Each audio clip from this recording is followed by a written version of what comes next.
Hello friends, ધોરણ 10ના આપણા અભ્યાસક્રમમાં આગળ વધતા આપણે બાબતની ચર્ચા હમણાં જ જોઈ છે કે થોડાક જ દિવસ પહેલાં આપણે ટીચર્સ ડે સેલિબ્રેટ થયો. જો કે આ વર્ષે કોરોનાની પરિસ્થિતિઓમાં શાળામાં જે દર વર્ષે આપણે ઉજવતા હોય કે વિદ્યાર્થીઓ પોતે સેલ્ફ ડિસિપ્લિન ડે ઉજવતા હોય અને વિદ્યાર્થીઓ શિક્ષક બને અને શિક્ષક બનવા માટેના જે અનુભવ છે એ મેળવે એ આ વખતે શક્ય નથી બન્યું. પરંતુ આ સાથે સાથે અગાઉના વર્ષોનો આપણો પણ કેટલોક અનુભવ હોય છે, તો એને ધ્યાનમાં રાખી અને આપણે એક યુનિટ તરફ જઈ રહ્યા છે. આપણું સ્ટાન્ડર્ડ 10નું જે યુનિટ છે, unit number 6, I love you teacher. Pre ટેસ્ટના સંદર્ભમાં જોવા જઈએ તો આપણે ગુરુ પૂર્ણિમા ઉજવતા હોઈએ છીએ અને ટીચર્સ ડે ઉજવીએ છીએ. બંને પ્રસંગોનું જે મહાત્મા છે એને ક્યાંક ના ક્યાંક રિલેશન તો છે એવું આપણે કહી શકીએ. ગુરુ પૂર્ણિમામાં આપણે ગુરુનું પૂજન કરીએ છીએ, તો ટીચર્સ ડેમાં આપણે ટીચર્સને આપણા દિવસે યાદ કરી એમના જે કંઈ આશીર્વાદ છે એ મેળવવાનો પ્રયાસ કરીએ છીએ અને એમના દ્વારા જે અપાયેલા સૂચનાઓ છે આપણા જીવનમાં ક્યાંક ને ક્યાંક ઉપયોગમાં લઈ અને આપણી પ્રગતિ કરવા પ્રયાસ કરતા હોય છે. તો સાથે સાથે ટીચર્સની અંદર કેટલાક ગુણો અને અવગુણોના સંદર્ભમાં પણ ક્યારેક આપણે એવું વિચારતા હોય છે. કેટલીક બાબતો આપણને ટીચર્સની ગમે છે, કેટલીક નથી ગમતી. તો આપણા પ્રી ટેસ્ટ વર્કમાં આપણને એક તો પોએમ આપેલું છે, આપણે પોએમને રિસાઇટ કરીએ છીએ અને રિસાઇટ કર્યા પછી વિદ્યાર્થીના લેવલથી વિચારીએ તો ટીચર્સની કયા કેરેક્ટરિસ્ટિક અને કયા પ્રકારનું બિહેવિયર અપેક્ષિત છે એવા સંદર્ભમાં પણ આપણે થોડીક ચર્ચા જોઈ રહ્યા છે. રિસાઇટ પોએમના મતલબ પોએમ એકમાં આપણને કંઈક આવું આપેલું છે: a teacher is a friend, teacher is a friend who tries to give you wings. શિક્ષક એવો મિત્ર છે જે tries to give you wings, તમને પાંખો આપવાનો પ્રયાસ કર્યો છે. એટલે કે તમારા ઉજ્જવળ કારકિર્દીના માર્ગને મહત્તમ ગતિ આપવાનો એ પ્રયાસ કરે છે. By teaching English, reading and fun things. By teaching English, અંગ્રેજી શીખવીને, રીડિંગ શીખવી અને કેટલીક ફન થિંગ્સ, કેટલીક આનંદપ્રદ બાબતો શીખવી અને તમને એ આ વસ્તુઓ પૂરી પાડવાનો પ્રયાસ કરે છે. A teacher is like another parents. ટીચરને બીજા શબ્દોમાં કહીએ તો એક પેરેન્ટ્સનો રોલ ભજવી રહ્યા છે, એટલે કે એક આપણા બીજા માતા પિતા છે. સો કેરિંગ એન્ડ મેક્સ શ્યોર, તમારું ધ્યાન રાખવાનું અને તમને શ્યોર તમારા જીવનપથ પર નિશ્ચિત જગ્યાએ પહોંચવા માટેના ધ્યેય પૂરું પાડવાનો એનો પ્રયાસ રહે છે. You have no troubles and for all the problems are cure. તમારી પાસે એવી કોઈ મુશ્કેલી નથી રહેતી કે જેનો સોલ્યુશન ન મળે. એટલે કે ટીચર્સ તમારો ફ્રેન્ડ, ફિલોસોફર અને ગાઈડ સાબિત થતા હોય છે. જે કેટલાક કામો પેરેન્ટ્સ થકી પણ ન થયા હોય એ ટીચર્સ દ્વારા થતા જોવા મળે છે. કે આદર્શ ગુરુ, આદર્શ શિક્ષક તમને તમારા જીવનપથ પર યોગ્ય જગ્યાએ તમારા નિશ્ચિત ગોલ ધ્યેયને પ્રાપ્ત કરવા સુધી લઈ જવામાં સફળતા ચોક્કસ અપાવે છે. એના માર્ગદર્શન થકી તમે નવી ઊંચાઈઓ સિદ્ધ કરી શકો છો. તો આવા ટીચર્સના સંદર્ભમાં કેટલીક અપેક્ષાઓ સમાજની પણ છે અને વિદ્યાર્થીઓની પણ છે. તો કેટલાક સંદર્ભમાં આપણે અહીંયા પોઈન્ટ્સ થોડાક લીધેલા છે કે ટીચર્સના કયા એક્સપેક્ટેશન્સ અથવા તો એના કેરેક્ટરિસ્ટિક અને બિહેવિયર તમે અપેક્ષિત કરતા હો છો. જો તમારા ટીચર્સમાં તમે અપેક્ષિત કરતા હોય બિહેવિયર જો તમને લાઇક્સ હોય તો તમારે એલ લખવાનું થાય છે, અને એ બિહેવિયર જો તમને ડિસલાઇક હોય કે એવું બિહેવિયર ટીચર દ્વારા વર્ગખંડમાં થાય એવું તમે નથી ઈચ્છતા તો ત્યાં તમારે ડીએલ લખવાનું થાય છે. લાઇક્સ ડીએલ લખીએ મતલબ ડિસલાઇક અને લાઇક બાય એલ. ધારો કે ટીચર્સ તમને લોટ ઓફ હોમવર્ક આપે છે. હોમવર્કનો પ્રશ્ન આવે ત્યારે આપણે પેન્સિલ કાવીને ચોક્કસ યાદ કરી લઈએ કે જે ગર્લ છે એને જ્યારે હોમવર્ક આપવામાં આવ્યું ટીચર્સ દ્વારા ત્યારે એણે પોતાની ડિસલાઇક વ્યક્ત કરી હતી અને એને ટીપ ઓફ ધ પેન્સિલ થોડી બ્રેક કરી નાખી હતી. તો તમને આ વસ્તુ ગમે છે કે નથી ગમતી? ટીચર્સ લોટ ઓફ હોમવર્ક આપે, જો તમને ગમતું હોય તો એલ લખો અને ન ગમતું હોય તો તમે ડિસલાઇક બાય ડીએલ લખો. બીજો એક મુદ્દો આપણને આપ્યો છે, ટેલ ઇન્ટરેસ્ટિંગ સ્ટોરી. વર્ગખંડમાં અભ્યાસ કરાવતી વખતે ટીચર્સ અભ્યાસ રિલેટેડ રસપ્રદ તમને વિષયાભિમુખ કરી શકે એવી વાર્તાઓ જો કહેતા હોય અને ટેલ ઇન્ટરેસ્ટિંગ સ્ટોરીઝ ટાઈપનું બિહેવિયર જો હોય, તમને જે અપેક્ષિત બિહેવિયર છે તો તમે એ લખી શકો. જો તમને નથી ગમતું બિહેવિયર, તમને વેસ્ટ ઓફ ટાઈમ લાગતો હોય તો તમારો પોતાની ચોઈસ છે. પણ મારી દ્રષ્ટિએ જો મારે ઉપર અભિપ્રાય કે મારા ટીચર્સની અપેક્ષાના સંદર્ભમાં વિચારું તો મને એ વસ્તુ ગમશે કે વિષયાભિમુખ કરવાનો એમનો પ્રયાસ સારો રહેશે. Speak very loudly. ટીચર્સ વધારે પડતા મોટા અવાજે બોલે. વર્ગખંડના સમાવેશને મતલબ વિદ્યાર્થીઓને ધ્યાનમાં રાખીને અવાજ કરવામાં આવે એના કરતાં પણ વધારે ઊંચા અવાજે બોલવાનું જો પસંદ હોય તો તમારી લાઇકમાં આવશે, નથી પસંદ તો ડિસલાઇકમાં લખો. ફેવર સમ સ્ટુડન્ટ્સ. ટીચર્સ વર્ગમાં કેટલાક વિદ્યાર્થીઓને ફેવર કરે છે, કેટલાક વિદ્યાર્થીઓને ઇમ્પોર્ટન્સ આપે છે, બધાને ઇમ્પોર્ટન્સ નથી આપતા. આવું બિહેવિયર તમને જો પસંદ હોય તો લાઇક્સમાં આવશે. નોર્મલી આ બિહેવિયર થોડુંક ઓડ છે. કેટલાક સ્ટુડન્ટની વર્ગના બધા વિદ્યાર્થીઓને એક સરખા જોવાની નજર ટીચર્સમાં હોય તો આપણે અહીંયા લાઇક્સના બદલે આપણે DL આપી શકીએ. સ્પીક સોફ્ટલી, વિદ્યાર્થીઓ સાથે મૃદુ ભાષામાં વાતચીત કરવી. સ્વાભાવિક આ બિહેવિયર તો આપણને ગમશે જ, એટલે આપણે લાઇકમાં આપીશું. Makes you stand in the class, તમને વર્ગમાં ઊભા રાખે છે. ધ્યાન રાખજો, આ બાબતમાં થોડાક વિવાદ રહેશે આપણી પાસે કે તમારા વર્તન જેમ ટીચરના બિહેવિયર અને કેરેક્ટરિસ્ટિક જોઈએ છે તો સામે પક્ષે સ્ટુડન્ટમાં પણ આ વસ્તુઓ હોવી જોઈએ. એટલે એ તમારી ચોઈસ ઉપર છે કે ટીચર્સ દ્વારા તમને કયા સંદર્ભમાં સ્ટેન્ડ મતલબ ઊભા રાખવામાં આવ્યા છે. અત્યારે હાલ તો અપેક્ષિત છે કે આપણે એને ડિસલાઇકમાં લઈ જઈશું કે આપણને વર્ગમાં ઊભા રાખે એ આપણને પસંદ પડતું નથી. નેવર ગેટ્સ એંગ્રી, ગમે તેટલા પ્રશ્નો પૂછીએ, ગમે એટલી સમસ્યાઓ લઈને વારંવાર ટીચર્સ પાસે જઈએ તો એ ગુસ્સે નથી થતા. Never gets angry like behaviour છે આપણું, આપણને ગમશે કે આપણે ટીચર્સ આવા જ હોય. ગેટ્સ એનોયડ વેરી ઓફન, વારે ઘડી દરેક બાબત નાની નાની વાતમાં આપણને ઠપકો આપે, ચીડાઈ જાય. આ વર્તનની અપેક્ષા આપણે નથી રાખતા તો આપણે DL લખશું કે આ વર્તન અપેક્ષિત નથી.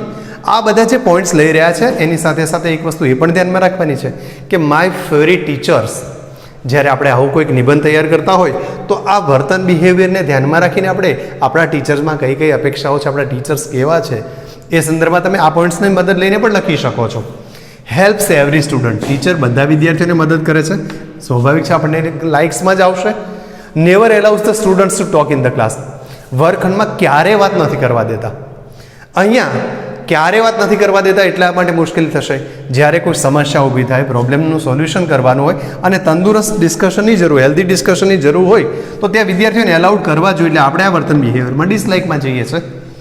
ગાઈડ્સ ધ સ્ટુડન્ટ્સ, વિદ્યાર્થીઓને માર્ગદર્શન આપવું, સ્વાભાવિકપણે આપણે લાઇક્સમાં જ આવશે.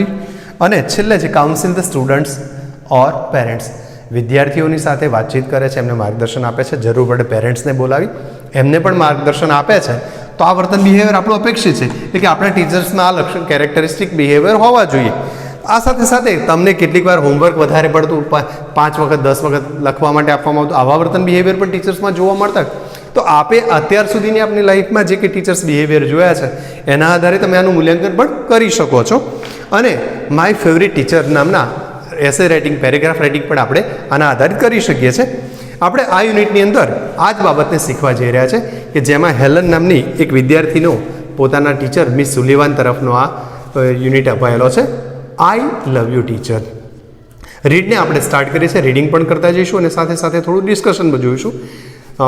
પહેલાં સ્ટાર્ટિંગમાં આપણે રીડ કરતા, Helen Keller became deaf and blind when she was very young. Helen Keller જ્યારે ખૂબ નાના હતા ત્યારથી જ ડેફ એન્ડ બ્લાઇન્ડ, બહેરા અને અંધ હતા. એટલે કે નાની ઉંમરથી જ હેલન બ્લાઇન્ડ અને ડેફ એટલે કે અંધ અને બહેરા હતા. Since she was deaf, she did not learn to speak. એ બહેરા હતા એટલે she did not learn to speak, એ ભણવાનું, બોલવાનું, સ્પીક કરવાનું ન શીખી શકે. રીઝન એ છે કે એ સાંભળી શકતા નહોતા. એટલે મોટાભાગે આપણે બોલવાની જે પદ્ધતિ છે એ અનુકરણ દ્વારા વધારે ચાલે છે કે બીજા કોઈને બોલતા સાંભળીએ છીએ ને આપણે એ પ્રમાણે બોલવાનો પ્રયાસ કરતા. અહીંયા હેલન પોતે ડેફ છે, સાંભળી નથી શકતા એટલે એ બોલવાનું શીખ્યા નહોતા. સો હર પેરેન્ટ્સ વેર એક્સ્ટ્રીમલી વરીડ, અને એટલે એમના જે પેરેન્ટ્સ છે એ ખૂબ જ ચિંતાતુર હતા. Helen was not able to hear, એ સાંભળવા માટે શક્તિમાન નહોતી, ડેફ હતા. અને પરિણામે એમના જે પેરેન્ટ્સ છે એ આ બાબતમાં ખૂબ જ ચિંતાતુર હતા કારણ કે હેલન સાંભળી નહોતી શકતી અને એના પરિણામે બોલવાનું શીખી શકતા નહોતા. Her parents were worried. Then they found Miss Sullivan. અહીંયા પોઈન્ટ્સમાં આપણે યાદ રાખીએ છીએ ડેફ એન્ડ બ્લાઇન્ડ. હેલન નાની ઉંમરથી ડેફ એન્ડ બ્લાઇન્ડ છે અને એના પરિણામે જે લર્નિંગ છે એ એમનું શક્ય બન્યું નથી. Then they found Miss Sullivan, a teacher for deaf and blind. અહીંયા ટીચર ફોર છે શબ્દ લીધો છે, teacher for deaf and blind. જે પ્રમાણે સ્કૂલોમાં ટીચર્સ ટીચિંગ કરાવે છે તો એવી રીતે અંધ અને બહેરા વિદ્યાર્થીઓ માટેનો કોર્સ અલગથી આવતો હોય છે અને એના માટે જે ટીચર્સની નિમણૂક છે એ પણ અલગથી થતી હોય છે. એટલે કે મિસ સુલિવાન નામના જે ટીચર છે, મિસ સુલિવાન એ teacher for deaf and blind હતા. બહેરા અને અંધ વિદ્યાર્થીઓને સ્પેશિયલ માર્ગદર્શન આપવા માટેના એ ટીચર હતા. That changed Helen's life. હેલનની લાઈફમાં પરિવર્તન આવ્યું છે. કોના દ્વારા? તો મિસ સુલિવાનની જે મુલાકાત થઈ, મિસ સુલિવાન સાથેનો જે પરિચય થયો, મિસ સુલિવાન એના ટીચર તરીકે જે એપોઇન્ટ થયા, એ કારણે એના જીવનમાં પરિવર્તન આવવાની શરૂઆત થઈ છે. Here is an account of turning point. Turning point છે.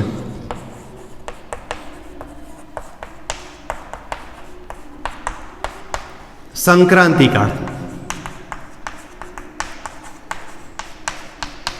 હેલનના જીવનમાં પરિવર્તન આવવાની શરૂઆત થઈ હતી. એટલે કે આ ફર્સ્ટ પેરેગ્રાફ જે આપણને આપ્યો છે એ હેલન કેલરના બેકગ્રાઉન્ડ માટે આપેલો છે કે હેલન કેલર જ્યારે નાના હતા, ખૂબ નાની ઉંમરથી જ એઓ બહેરા અને અંધ હતા અને બહેરા હોવાના કારણે એ બોલવાનું શીખી શક્યા નહોતા. એમના જીવનમાં જ્યારે મિસ સુલિવાન નામના ટીચર આવ્યા ત્યારે એમના જીવનમાં ટર્નિંગ પોઈન્ટ સાબિત થયો. એ પરિવર્તનકાળ, સંક્રાંતિકાળ શરૂ થયો અને એ દરમિયાન એમના જીવનમાં જે કંઈ પરિવર્તન આવ્યું એ હેલન પોતે આપણને વર્ણવી રહ્યા છે. અહીં આપણે એવા પ્રશ્નો લઈ શકીએ એમ છે કે vote was Miss Sullivan? Miss Sullivan શું હતા?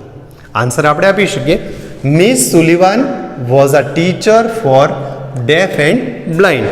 એક પ્રશ્નનો જવાબ તો આ પણ આપી શકીએ છીએ. પહેલા જ પેરેગ્રાફમાં આપણે બીજા એક પ્રશ્ન જોવો હોય તો આપણે એવો પણ પ્રશ્ન પૂછી શકીએ છીએ, why were Helen's parents worried? હેલનના જે પેરેન્ટ્સ છે, why were Helen's parents worried? હેલનના પેરેન્ટ્સ શું કામ ચિંતાતુર હતા? તો Helen's parents were worried because she was blind and deaf at very young age and she was not able to learn to speak. એ નાની ઉંમરથી જ બ્લાઇન્ડ અને અંધ હતા અને એ બોલતા પણ શીખી શક્યા નહોતા, એટલા માટે એના પેરેન્ટ્સ ચિંતાતુર હતા. હેલન હવે પોતાની વિશે વાત કરી રહ્યા છે. I still remember that morning of the year 1887. Helen જણાવી રહ્યા છે કે હજુ મને યાદ છે 1887ની તે સવાર. I was just 7 years of age then. આ વર્ષે એટલે કે એ વર્ષમાં 1887માં હેલન પોતાની ઉંમર 7 વર્ષની બતાવી રહ્યા છે. મતલબ આપણે એવું કહી શકીએ કે એમનો બર્થ 1980માં થયો હશે. My teacher Anne Sullivan came to our house that day. મારા ટીચર એન સુલિવાન એ દિવસે અમારા ઘરે આવ્યા હતા. Next day she led me into her room and gave me a Dole.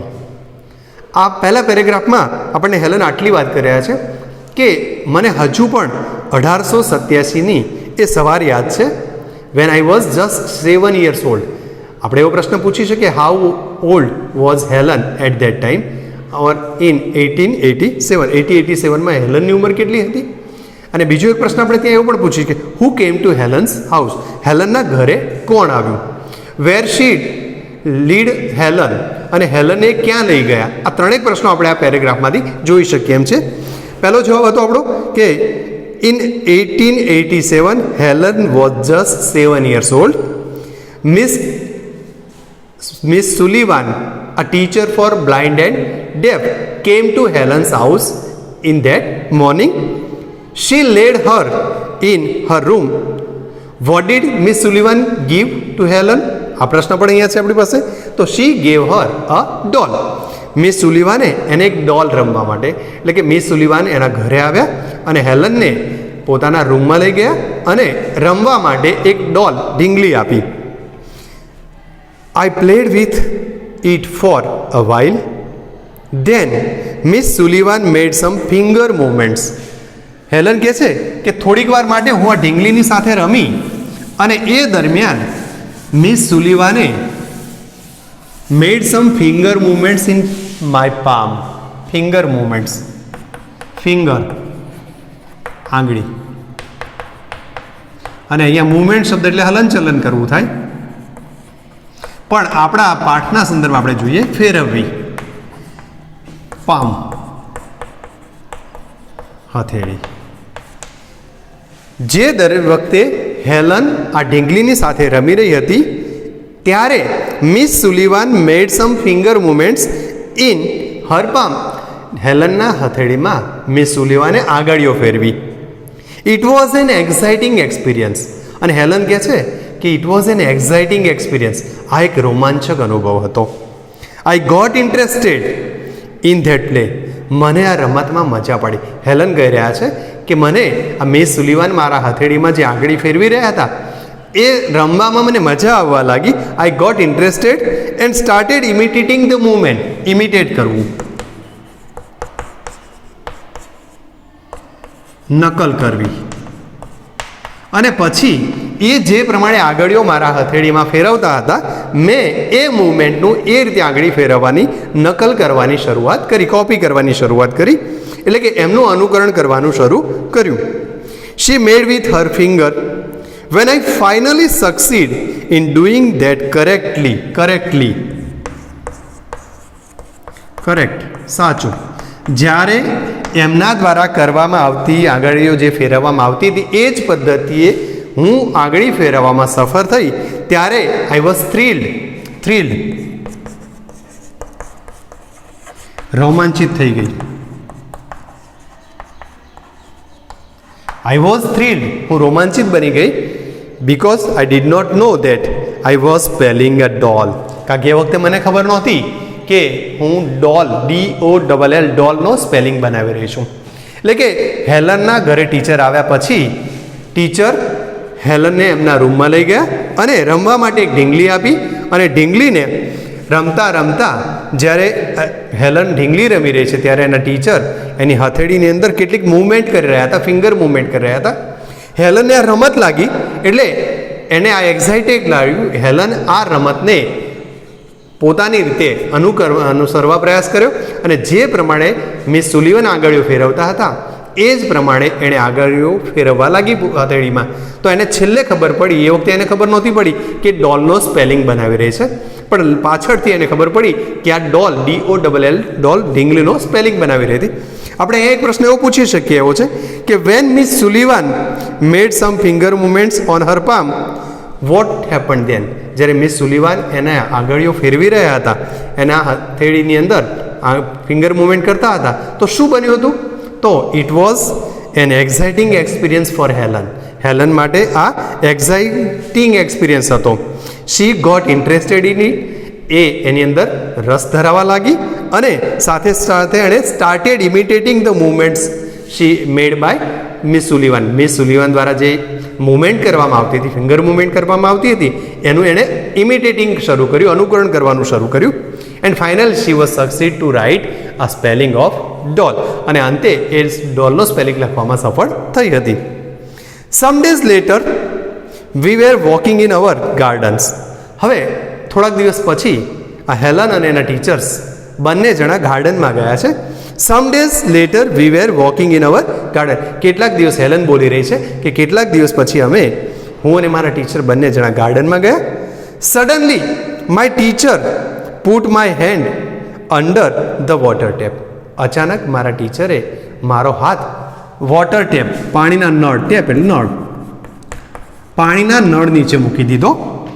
Suddenly my teacher put my hand under the water tap. As the cool flow of water ran over one hand, she spelled WATER on my other palm.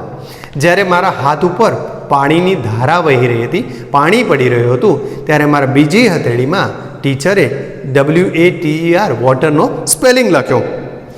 V played this game every day. અમે આ રમત દરરોજ રમવા લાગ્યા. Touching different objects, જુદા જુદા પદાર્થને સ્પર્શ કરવાનો. કઈ રમત રમી રહ્યા છે? તો we played this game every day touching different objects. જુદા જુદા પદાર્થોને અડવાનું અને એનો એક હાથે સ્પર્શ થતો હોય અને બીજા હાથમાં એનો સ્પેલિંગ લખવાનું. આ પ્રકારની ગેમ દરરોજ આ લોકો વચ્ચે રમાવા માંડી, એટલે કે મિસ સુલિવાન અને હેલનની વચ્ચે. It awakened my soul. Helen કહે છે કે આ બાબતે મારા સાઉલને, મારા આત્માને અવેકન્ડ કર્યો, જાગૃત કર્યો. હેલનનો આત્મા જાગી ઉઠ્યો. કારણ કે આપણે અગાઉથી હેલનની મુશ્કેલી વિશે પરિચિત છીએ કે બ્લાઇન્ડ છે અને ડેફ પણ છે. એટલે હેલન કહે છે આ રમતે, આ જે રમત મારા વચ્ચે રમાવા માંડી એના અંતે મારો આત્મા જાગૃત બન્યો. I came to know that everything had a name. અને મને એટલી સમજ પડવા માંડી હતી કે દરેક વસ્તુને, દરેક પદાર્થને નામ હોય છે. Now each name gave birth to a new thoughts. અને હવે દરેક નામ નવા શબ્દોને, એટલે કે દરેક નવું નામ નવા વિચારને જન્મ આપતું હતું. થોટ એટલે કે વિચાર. Every object I touched seem to throb with a life.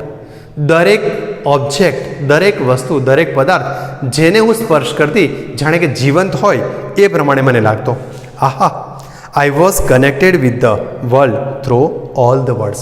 અને અરે, હું શબ્દોના માધ્યમથી વિશ્વ સાથે સંમલિત થવા લાગી, એટલે કે કનેક્ટ થઈ, મારો સંપર્ક શરૂ થયો. આગળ હેલન કહે છે Miss Sullivan use to take me to a long walks every morning. Miss Sullivan દરરોજ સવારે મને લાંબા અંતર સુધી ચાલવા માટે લઈ જતા. I had a lot of question to ask. મારી પાસે ઘણા બધા પ્રશ્નો એમને પૂછવા માટે હતા. I would write something on her palm and in turn she would talk into my palm as people talk into babies.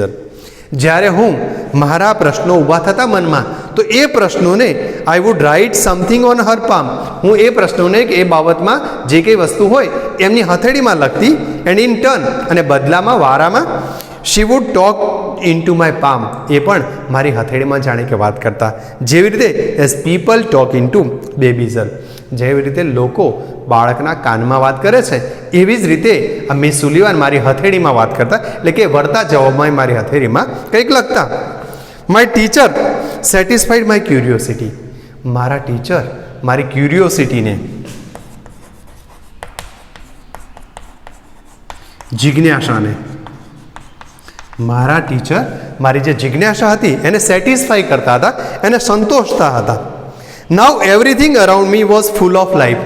હવે મારી આસપાસની બધી જ વસ્તુઓ લાઈફ, લવ એન્ડ જોયથી ભરેલી હતી. એટલે કે દરેક વસ્તુમાં મને જીવન દેખાતું, દરેક વસ્તુ મને પ્રેમ અને આનંદ આપતી હતી. એટલે કે હેલનના જીવનમાં આ પરિવર્તનકાર મિસ સુલિવાનના આવવાથી શરૂ થયો હતો. મિસ સુલિવાને શરૂઆતના લેવલ ઉપર એને ડોલ આપી હતી અને ડોલનો સ્પેલિંગ શીખવાડ્યો. બીજા સંદર્ભમાં પાણીના નળ નીચે એનો હાથ રખાવી અને બીજી હથેળીમાં વોટરનો સ્પેલિંગ શીખવ્યો. અને એ પદ્ધતિએ જુદા જુદા ઓબ્જેક્ટને ટચ કરી અને એના લગતા રિલેટેડ સ્પેલિંગ્સ શીખવવાનો પ્રયાસ મિસ સુલિવાન દ્વારા હેલનને થયો. અને એ પદ્ધતિએ હેલનને પણ આ રમતની સાથે સાથે ભણવાનું ખૂબ જ ગમ્યું. અને જ્યારે પણ હેલનના મનમાં કોઈ પ્રશ્ન ઊભો થતો તો એ મિસ સુલિવાનની હથેળીમાં લખતી અને વળતા ટર્નમાં જેમ કોઈ લોકો નાના બાળકના કાનમાં વાત કરતા હોય એમ મિસ સુલિવાન એની હથેળીમાં આ વસ્તુ લખતા, એટલે કે વાત કરતા હતા. The second stage of learning was more difficult.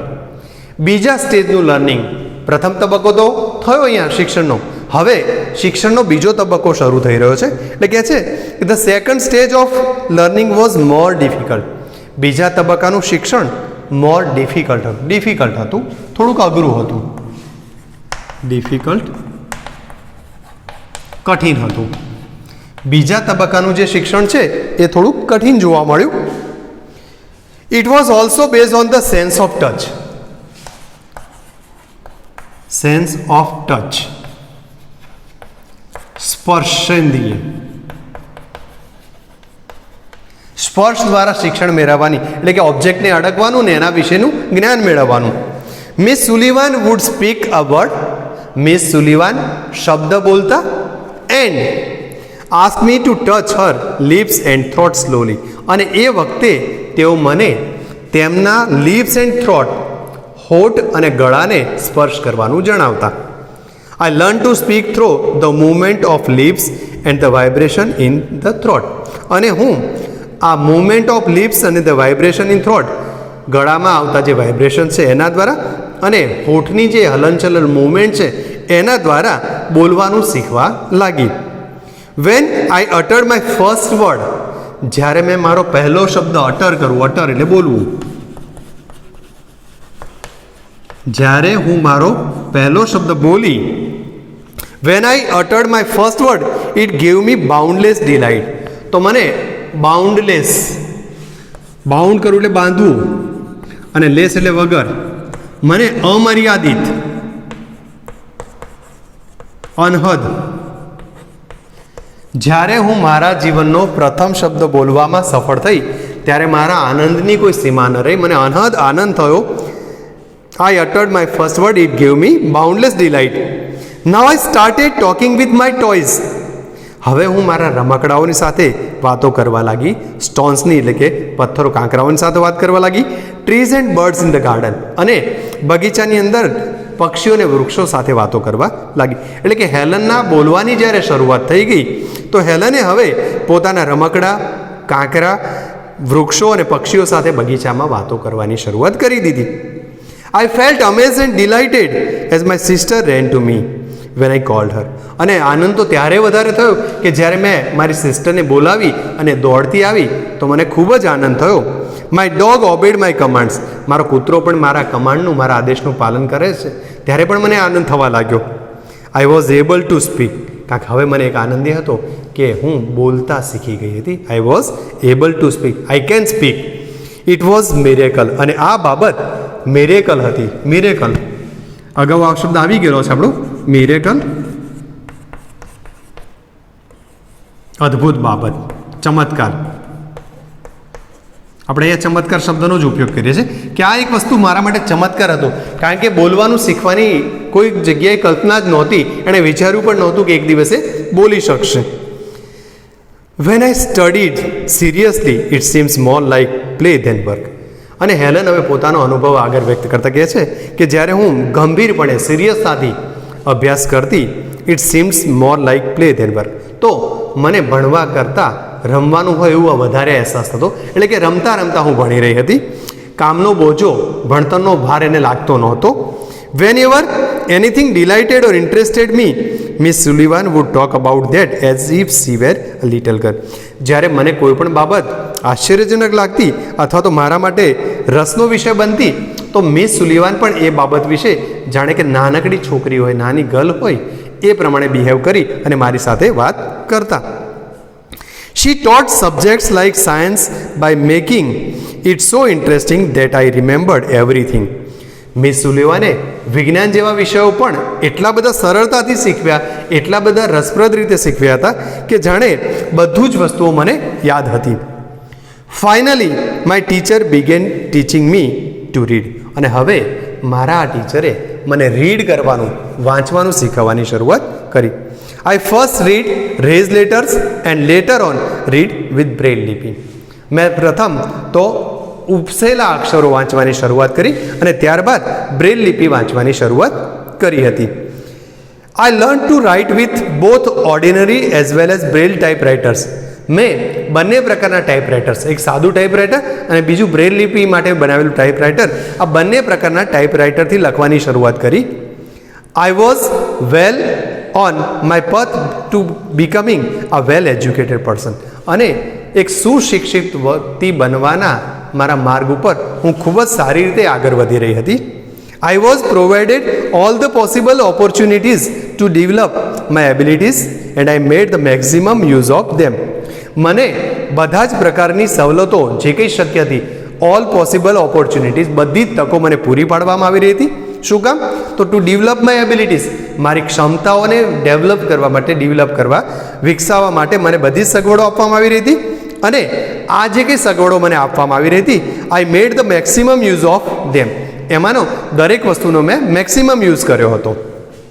ટૂંકમાં અહીંયા આપણે હેલનના જીવનકાળનો પ્રથમ તબક્કા વિશે વાત કરી ચૂક્યા છીએ કે હેલનના જીવનમાં મિસ સુલિવાનનો પ્રવેશ, મિસ સુલિવાન દ્વારા એને શિક્ષણ કાર્ય કેવી રીતે શરૂ કરવામાં આવ્યું અને હેલન લખવાના સ્ટેજમાં ક્યારે લખતા શરૂઆત થઈ ગઈ એની, કે કેવી રીતે એના લખવાની શરૂઆત થઈ, આ બાબત વિશેની પણ આપણે ચર્ચા કરી ચૂક્યા છે. આ સંદર્ભમાં એકવાર ફરી રિવાઇઝ કરીએ છીએ આપણે કે પ્રથમ જે કંઈ આપણે પેરેગ્રાફ્સ ભણ્યા છે એમાં કઈ કઈ બાબતોની ચર્ચા થયેલી છે અને એના પોઈન્ટ્સને પણ આપણે થોડા નોટ કરતા જઈએ છીએ. આગળનો જે પાઠ બાકી રહેશે એને આપણે સેકન્ડ લેક્ચર તરફમાં લઈ જઈશું.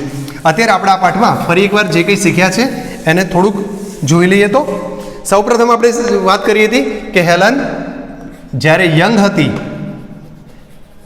યંગ એજમાં જ એ કેવી છે તો બ્લાઇન્ડ અને ડેફ છે. She was young and deaf, blind and deaf છે. બીજી બાબત એના માટે શું હતી તો she could not learn to speak, એ બોલવાનું શીખી શકી નહોતી. કેમ તો એનું રીઝન હતું she was deaf. She was not able to learn to speak because she was deaf. એ સાંભળી શકતી નહોતી એટલે બોલતી શકતી નહોતી. Miss Sullivan entered in life teacher for blind and deaf. જ્યારે મિસ સુલિવન એના ઘરે આવ્યા છે તો પહેલા દિવસે led her into room, gave a doll, અને એમણે રમવા માટે એ ડોલ આપી હતી અને હેલને સૌ પ્રથમ વર્ડ્સ લખતા શીખી હતી ડોલ. આ શબ્દ લખવાની એની શરૂઆત થઈ હતી. આ બાબત આપણે શરૂઆતના પેરેગ્રાફ્સમાં શીખી ગયા હતા. કેટલાક પ્રશ્નો પણ ત્યાં જોયા હતા કે why were Helen's parents worried, what was Miss Sullivan. આ વસ્તુઓની ચર્ચામાં મિસ સુલિવાનનો જવાબ પણ મળી ગયો છે આપણને. આગળ જોઈએ તો what did Miss Sullivan give to Helen. Miss સુલિવાને હેલનને શું આપ્યું? Gave Miss Sullivan gave her doll. હેલને શું કર્યું ડોલનું? What did Helen do with the doll? Helen doll સાથે શું કરતી તો she played with the doll, એ ડોલની સાથે રમતી હતી. નેક્સ્ટ પેરેગ્રાફમાં આપણને બીજી કેટલીક બાબત આપી હતી કે what was an exciting experience. આ હેલન માટે એક્સાઇટિંગ એક્સપિરિયન્સ કયો હતો, અનુભવ કયો હતો કે જે રોમાંચ કર્યો? તો એના સંદર્ભમાં આપણે પેરેગ્રાફ સેકન્ડને રીડ કરીએ છીએ. તો she played for a while when Miss Sullivan made some finger movements on her palm, it was an exciting experience. જ્યારે મિસ સુલિવાને ફિંગર મૂવમેન્ટ્સ કરી એની હથેળીમાં,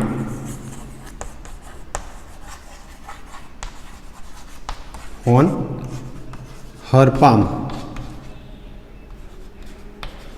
it was an exciting. જ્યારે મિસ સુલિવાન દ્વારા finger movement કરવામાં આવી એની હથેળીમાં, એ વસ્તુ એના માટે રોમાંચકારી હતી.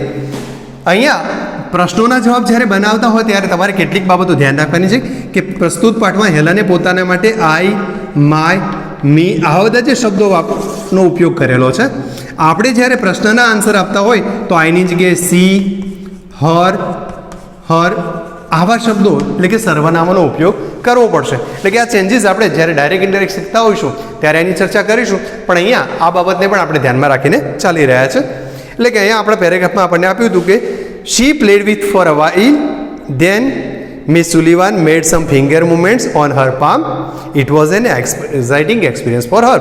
જ્યારે મિસ સુલિવાન એની હથેળીમાં ફિંગર મૂવમેન્ટ કરતા હતા, આ બાબત એના માટે એક્સાઇટિંગ હતી. હેલન કહે છે I got interested in that play. આપણે હેલનની જગ્યાએ સીનો ઉપયોગ કરીએ તો she got interested in that play and started imitating the movements she made with her finger. એમણે જે એટલે કે મિસ સુલિવાને જે ફિંગર મૂવમેન્ટ કરી હતી એનું હેલને ઇમિટેટિંગ કરવાની શરૂઆત કરી હતી. And finally she was succeeding and doing that she was thrilled. એ આ કામ કરવામાં સફળતા મેળવી અને રોમાંચકારી બની હતી. She was spelling a doll but she did not know it. એણે ડોલનો સ્પેલિંગ લખતા શીખી પણ એ વખતે એને ખબર પડી નહોતી. આ આપણને સેકન્ડ પેરેગ્રાફમાં આપેલું હતું. પછીના કેટલાક દિવસોના સંદર્ભમાં ચર્ચા કરી તો હેલનના ટીચર્સ એને એક દિવસ શું કરે છે તો suddenly her teacher put her hand under water tap. એક દિવસ એના ટીચરે એનો હાથ વોટર ટેપની એટલે પાણીના નળ નીચે મૂક્યો હતો. As the cool flow of water ran over one hand. એક હાથ ઉપર પાણીનો ધારા વહેતી હતી. And Miss Sullivan spelled water on her palm. અને મિસ સુલિવાને એની હથેળી ઉપર વોટર નામનો શબ્દ લખ્યો હતો. She came to knew that everything had a name. અને આ દિવસથી એને ખબર પડી કે દરેક વસ્તુને નામ હોય છે. Now each name given a birth to a new thoughts. અને હવે દરેક શબ્દએ દરેક નવા વિચારને સ્થાન આપ્યું હતું. Every object she touched seem to throb her life. જે દરેક સબ્જેક્ટને એ અડતી ત્યારે એને થતું કે દરેકમાં કંઈક નવું જીવન છે, જીવંત પદાર્થોનો પરિચય થઈ રહ્યો છે. She was connected with the world through the words, અને આ રીતે એ શબ્દોના માધ્યમથી વિશ્વના સંપર્કમાં આવી હતી. હેલન કેવી રીતે એના સંપર્કમાં આવી એના સંદર્ભમાં પ્રશ્ન હતો. અહીં એક પ્રશ્ન આપણે એવો પણ પૂછી શકીએ એમ હતા કે which was the first word that Helen heard. હેલને પહેલાં કયો શબ્દ બોલ્યા શરૂઆત કરી હતી શીખવાની, અથવા તો હેલન દ્વારા લર્ન કરવામાં આવ્યો? તો આપણે જોઈ લીધું કે ડોલ શબ્દ એ સૌપ્રથમ એના દ્વારા લર્ન કરવામાં આવ્યો હતો. એના ટીચરે શું કર્યું હતું સડનલી? તો suddenly her teacher put her hand under a water tap. હેલને શું કર્યું હતું એ વખતે? તો હેલને એ વખતે થ્રિલ થઈ હતી. વોટ કુડ હેલન સાઉલ, અને હેલનનો આત્મા ક્યારે જાગ્યો હતો? તો હેલનનો આત્મા આ શીખવાની જ્યારે શરૂઆત થઈ, દરેક પદાર્થને નવું નામ મળી રહ્યું છે ત્યારે નવા વિચારોનો જન્મ થયો અને એ રીતે હેલનના શીખવાની શરૂઆત થઈ હતી. આગળના આપણે પેરેગ્રાફમાં જોયું હતું કે જે સેકન્ડ સ્ટેજ હતું લર્નિંગ, એ થોડું ડિફિકલ્ટ હતું કારણ કે એ સેન્સ ઓફ ટચ મેથડના આધારે હતું. એટલે કે તમને એવું પ્રશ્ન પૂછી શકાય, what was the method of second round અથવા સેકન્ડ સ્ટેજ? સેકન્ડ સ્ટેજની મેથડ શું હતી? તો સેકન્ડ સ્ટેજની મેથડ છે sense of touch. Miss Sullivan would speak a word, Miss Sullivan શબ્દ બોલતા, and ask Helen to touch her lips and throat, અને હેલનને એના લિપને અને થ્રોટને સ્પર્શ કરવાનું કહેતા, અને એ રીતે હેલન પોતાનો અભ્યાસ એના વાઇબ્રેશનના માધ્યમથી અને લિપ મુવમેન્ટના ઉપરથી શીખતી હતી. When she uttered her first word, જ્યારે હેલને પોતાનો પહેલો શબ્દ બોલ્યો હતો, શી ગેવ અ બાઉન્ડલેસ ડિલાઇટ, અને એ શબ્દએ એને અનહદ આનંદ આપ્યો હતો. She started learning, she started talking with her trees, birds, stones and toys. એણે પોતાના રમકડા, ગાર્ડનની અંદર રહેલા વૃક્ષો, પક્ષીઓ વગેરે સાથે વાતો કરવાની શરૂઆત કરી હતી. એન્ડ શી ફેલ્ટ અમેઝડ, એ ખૂબ જ અમેઝિંગ બની ગઈ હતી, આશ્ચર્યચકિત બની હતી જ્યારે એની સિસ્ટર એના બોલાવાથી આવી અને એનો ડોગ છે, પેટ ડોગ હતો, એ જ્યારે એના કમાન્ડનું ઓબે કરતો હતો ત્યારે એને અનહદ આનંદ થવા લાગ્યો, અને એને એ પણ આનંદ થયો કે she was able to speak, એ બોલતા શીખી ગઈ છે, એ બાબતનો એને ખૂબ જ આનંદ થયો હતો.